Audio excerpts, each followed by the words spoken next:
কেন যেন আমরা দিন দিন দুর্বল হয়ে যাচ্ছি। বাঙালিদের সঙ্গে কোনোভাবে পেরে উঠছি না মায়েরি। হলোটা কি মায়েরি? কিছুই বুঝতে পারছি না।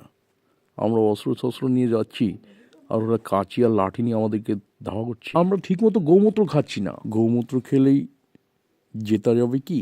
যাবে, কারণ আমরা এর আগে চীনের সঙ্গে লেগেছিলাম। সেবার পর্যাপ্ত পরিমাণ গৌমূত্র খাওয়ার কারণে যুদ্ধ তো দূরের কথা, ওরা আমাদের মুখের গন্ধে কাছেই আসেনি মাইরি। এবার কি হলো তাহলে? এবারের সমস্যাটা আমি ধরেছি।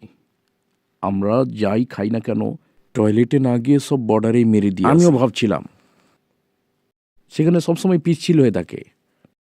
নিজেরাই গৌমূত্র খাই, যাই খাই না কেন ওখানে গিয়েই পটি করে আসি। সকাল সন্ধ্যা ওখানে পটি করি। তাই তো বলি এত পিচ্ছিল কেন? নিজেদের পটিতে নিজেরা আছাড় খাই।